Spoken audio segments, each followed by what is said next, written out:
No geral, a gente tem dois tipos de incremento, né? Lembra do slide anterior, 2 slides antes, eu falei assim, ó, eu vou comentar a respeito dos incrementos. Dois tipos de incremento, eu já expliquei para vocês aqui, a maioria não, todos aqui já viram, porque eu no começo do semestre, inclusive, já falei isso aí, inclusive essa é a primeira aula, eu comento aqui a respeito da diferença entre um teste em rampa e um teste escalonado.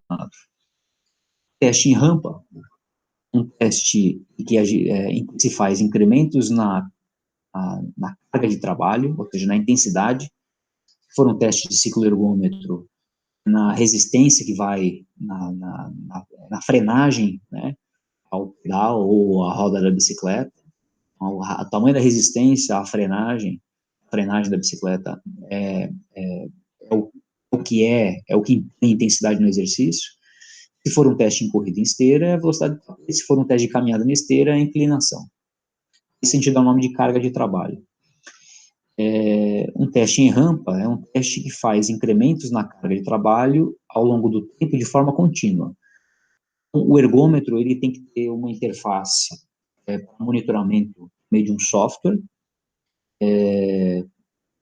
ou externo, ou um software acoplado ao próprio ergômetro, e esse software ele tem que ser capaz de, a cada segundo, realizar incremento na intensidade do exercício. Então, a cada segundo, um tantinho da carga de trabalho é incrementado.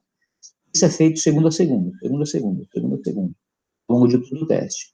Um teste em rampa é mais adequado, ele é mais propício para a identificação do VO2 máximo, dos limiares ventilatórios. Então, trocas gasosas respondem melhor ao incremento em rampa do que um incremento escalonado.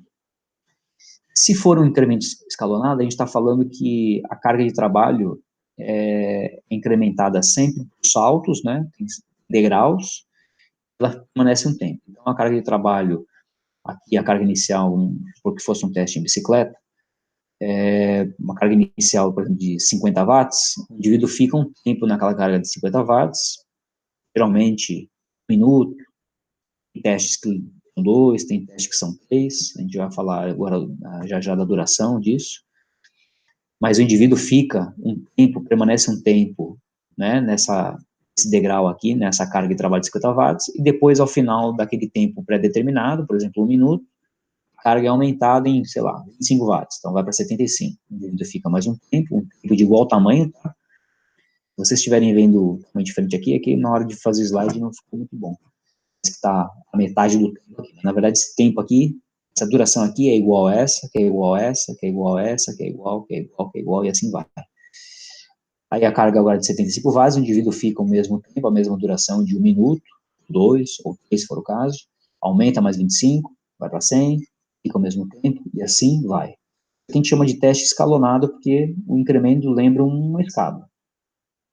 Esse teste escalonado aqui, ele pode ser um escalonamento curto, um escalonamento longo. Um escalonamento curto e um escalonamento longo. A gente está falando basicamente de duas variáveiszinhas que a gente pode mexer que determinam o tamanho do degrau.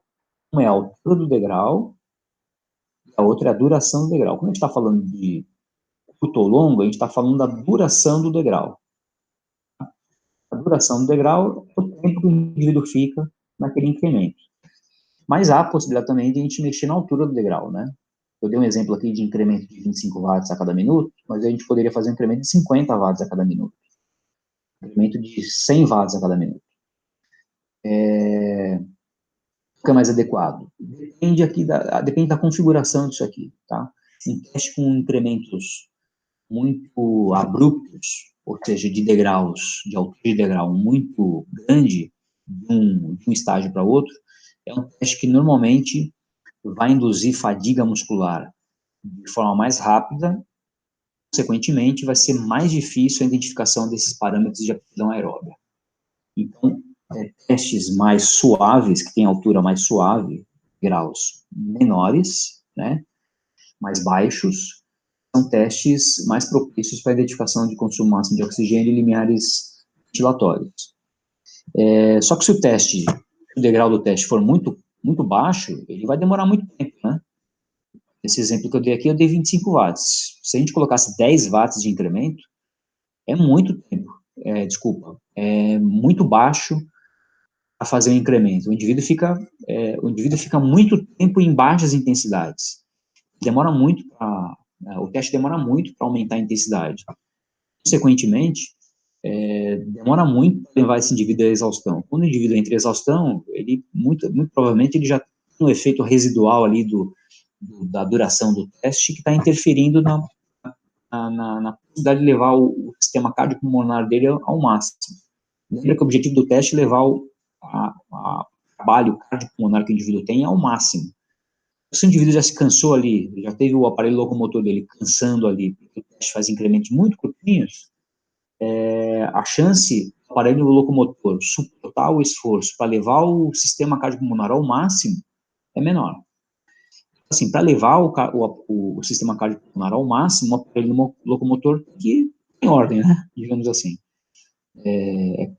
Uma analogia besta para testar o motor ao máximo, o carro tem que estar com a suspensão boa. Porque se você degradou demais a suspensão do pneu, antes do motor ser exigido ao máximo, o carro quebra por outros problemas, tá? Mais ou menos essa analogia. Então, a altura do degrau não pode ser nem muito alta, nem muito baixa. E a duração também, né? Tem que ser não muito alta, nem muito baixa. No caso de retificação de VO2 máximo e limiares ventilatórios, durações curtas são mais adequadas do que durações longas. Então, por exemplo, degraus de 1 minuto de duração são mais isso do que degraus de 3 minutos. Degraus de 3 minutos são mais adequados se a gente tivesse querendo identificar limiares de lactato. Por quê? Por conta da cinética da produção de lactato e o tempo que é demorado entre a produção de lactato no músculo e aquilo que aparece no sangue. Quando a gente faz um teste para a identificação do limiar de lactato, vou mostrar aqui para vocês. Indicado aqui, nesse gráfico aqui, essa linha preta tracejada, toda vez que a gente faz a medida do lactato lançado, a gente faz a medida em sangue arterializado, né, em microamostra, geralmente na orelha ou na ponta do dedo. Aquele sangue que a gente está medindo nessas microamostras na ponta do dedo na orelha, na verdade é o sangue que já foi produzido no músculo durante o exercício, foi lançado na circulação sistêmica, né? Isso demora um tempo. Então, se a gente faz um incremento muito rápido, quando a gente estiver coletando o sangue arterializado para a quantificação do lactato sanguíneo nesse ponto aqui, na verdade, como o exercício está incrementando de intensidade muito rapidamente, essa concentração medida aqui não é mais referente a essa intensidade aqui. Na verdade, ela é referente a uma intensidade menor. Por quê? Porque numa intensidade menor, o lactato foi produzido no músculo, precisa ser produzido no músculo, ele precisa ser lançado no sangue, e dê tempo da gente fazer a medida no sangue arterializado. Então, ele demora um tempo para aparecer no sangue, né? Então, se o incremento é muito rápido, quando a gente mede o lactato aqui, na verdade, esse lactato aqui não é correspondente a esse ponto da intensidade do exercício aqui. Ele é correspondente a um ponto anterior, a gente não sabe qual é, mas é um ponto anterior, que muitas vezes não é aquela intensidade, aquele degrau que a gente utilizou para medir, para fazer a medida. Então, a ideia é fazer a identificação linear de lactato, a duração desse degrau aqui tem que ser mais longa do que 1 minuto. Normalmente, de 3 a 4 minutos. Por quê? Para dar tempo de, uma vez que a gente subiu o degrau, subiu a intensidade do exercício, o lactato vai ser formado, né, por conta ali do metabolismo glicolítico para a produção de energia. Esse lactato formado, a gente tem que ter tempo, né, a célula muscular tem que ter tempo de produzir e liberar ela para o sangue. Se a gente faz com um tempo muito curto, não dá tempo daquele lactato que foi produzido no músculo ser lançado no sangue para a gente fazer a medida. Para limiar de lactato, a duração do estágio tem que ser mais longa do que 1 minuto, geralmente de 3 a 4 minutos, tá bem?